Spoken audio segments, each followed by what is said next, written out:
और इसलिए हमने कहा कि भाई देश में शायद एक पहला राज्य होगा इस प्रकार की, जहां राज्य में कोई डीजी नहीं, क्योंकि जिनको जिस प्रकार से उन्होंने बना करके रखा हुआ है, तो आज जो भी वो डीजी निर्णय लेंगे डीजी के रूप में, तो बिल्कुल वो विधि सम्मत नहीं होगी, कानून का वो बिल्कुल विपरीत होगा।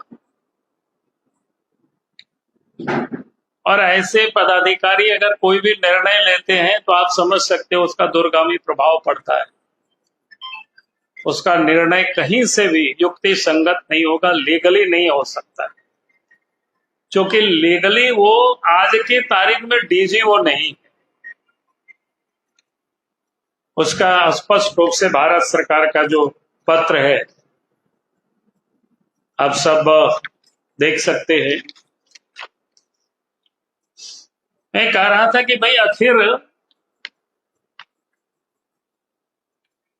अनुराग गुप्ता में क्या खूबी है कि उनको अभी भी वो डीजीपी बना के गैर कानूनी ढंग से रखे हुए। और ये व्यक्ति के बारे में थोड़ी जानकारी लीजिए। जब बिहार के जमाने में भी उनके ऊपर गया में मगध यूनिवर्सिटी का जो पुलिस स्टेशन है, वहां भी इनके ऊपर केस है। वहां तो 420 तक का उनके ऊपर आरोप लगे हुए। जो पुलिस अफसर एक भ्रष्टाचार पक्षपात करने के आरोप जिनके ऊपर हो, गड़बड़ करने का भी आरोप हो, और हेमंत सोरेन ने खुद जब पहली बार मुख्यमंत्री बने तो 24 फरवरी 2020 से लेकर के 9 मई 2022 तक, अर्थात 26 महीना तक इसको निलंबित रखा था। कोई दूसरे लोगों ने कोई निलंबित नहीं रखा था, हेमंत सोरेन ने रखा था। और जो व्यक्ति 26 महीनों तक निलंबन रहा और उसके बाद निलंबन समाप्त हुआ, तब फिर हेमंत सोरेन ने फिर नियुक्ति दिया। यानी जिनको 26 महीनों तक निलंबित रखा, आज उनके प्रति आखिर ये सारे जो प्रेम का क्या कारण है या क्या मजबूरी है उनको डीजी बनाए रखने के लिए, जो एड़ी चोटी का लगाए हुए है। तो उसका हमने पता करने की कोशिश की, आखिर इस अफसर में कौन सी ऐसी पंख है जिसके कारण से हेमंत सोरेन ने इनको यहां बैठा के रखना चाहते। तो मैं आज चाहता हूं कि वो सस्पेंशन भी थोड़ा मैं समाप्त करूं ताकि आप सबको ध्यान में आ जाए। आप सबको पता है कि झारखंड में ईडी की जांच चल रही, और ईडी ने भी कई एक भ्रष्टाचार की उन्होंने खुलासा किया, और उस भ्रष्टाचार में जो भी लोग शामिल है उन सब लोगों को के ऊपर प्रोसिक्यूशन सैंक्शन के लिए जो ईडी ने लिखा है, उसमें से लगभग 10-12 अफसर है। लेकिन आज तक उन सारे मामलों को रखना, आज तक सरकार ने उसका सैंक्शन नहीं दिया है, बल्कि जो ईडी के द्वारा जो गवाहें थी,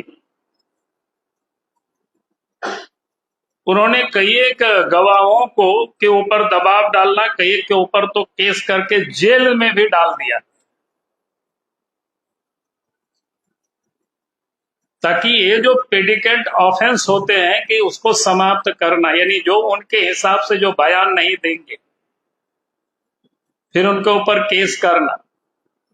पूर्व में भी आप सबको जानकारी है कि ईडी को डेमोरलाइज करने के लिए उन्होंने क्या क्या किया था कि ST/SC एक्ट के तहत यहाँ मुकदमा भी दर्ज किया गया। वो आप सबके संज्ञान में सिर्फ मैं लाना चाहता हूं।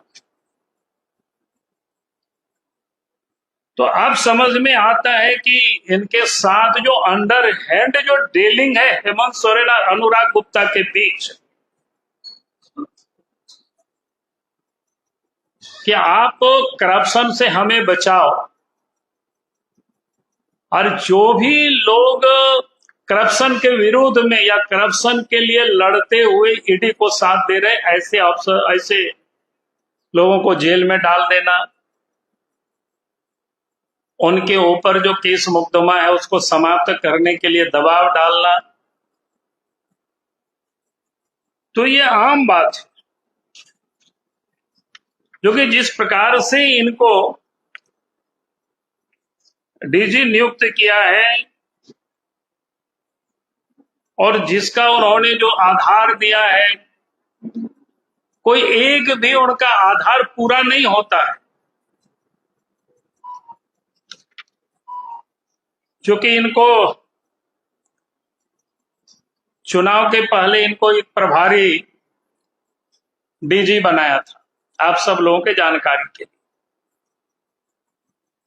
लेकिन इनके ऊपर जो इतने सारे जो यहाँ फ्रॉड हो, गड़बड़ करने वाला व्यक्ति हो, तो इलेक्शन कमीशन ने इनको हटाया।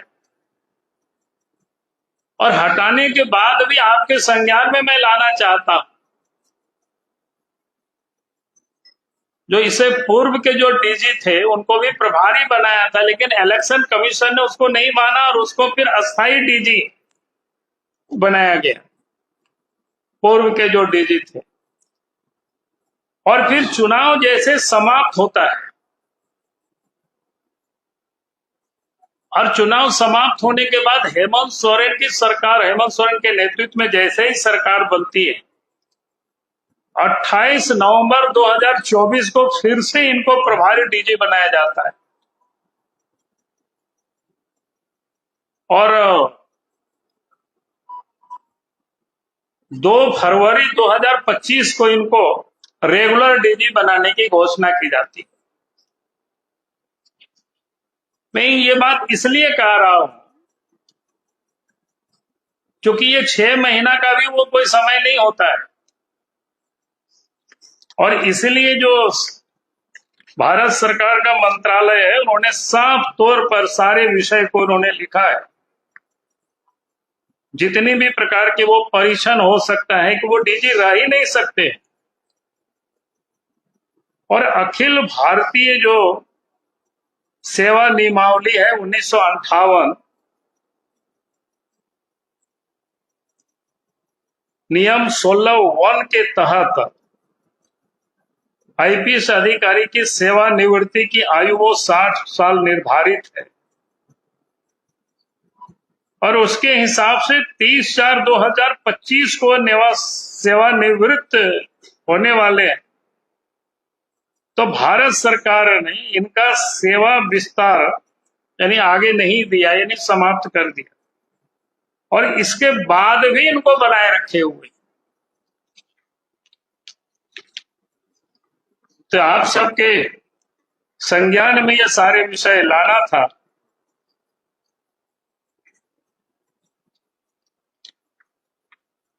ईडी के गवाहों को तंग करना,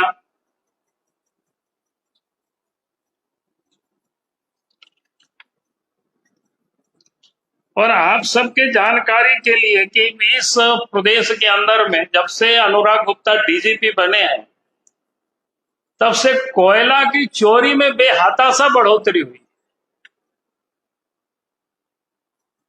जहां कहीं भी जाते हैं तो अलग अलग जगह के लोग बोलते हैं कि भाई यहां तो 500 ट्रक निकल रहा है, यहां तो 600 हाईवा निकल रहा है। तो जब दूसरे जगह जाते हैं बोलता है कि सर आपको तो ये पता ही नहीं है, यहां से तो इतना हाईवा निकलता है। और उसके लिए भी कई एक दलालों को लगा रखे हैं, जो सार्वजनिक रूप से लोग बताते हैं हमने ट्वीट वगैरह में नाम वाम भी डाला है, पता नहीं वो लोग कौन कौन लोग हैं, गाड़ियों से घूम करके वसूली करते हैं बड़ा प्रेम से। तो वसूली का भी वो सारे पैसा हेमंत सोरेन के जेब में भी जाता है। और तभी कोई ऐसे व्यक्ति को जिनकी सेवानिवृत्त हो गए 30 तारीख को, इसके बाद भी बनाए रखना,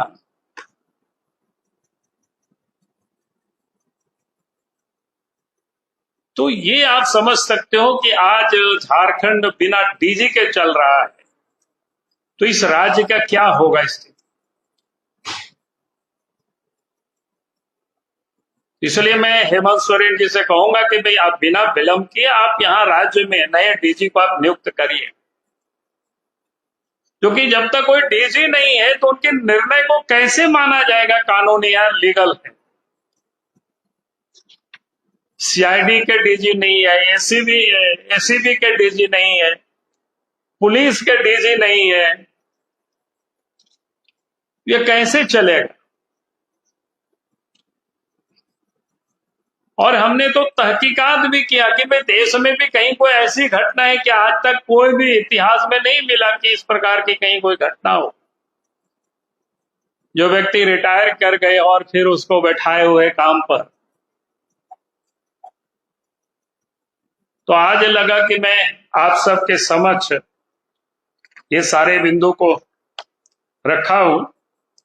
बाकी मैं डिटेल इनसे कहूंगा कि ये पूरा पत्रक ही, जो कि मैंने खाली आपको बीच बीच का कंटेंट बोल दिया, आपको लिखने में कोई दिक्कत नहीं हो, तो इनको मैंने कहा कि वो पूरा पीडीएफ फाइल ही सबको आप दे दीजिएगा बना करके, तो आराम से लोग सब लोग लिख सके, ताकि झारखंड की जनता भी और देश की जनता भी जान सके कि झारखंड कैसा चल रहा है।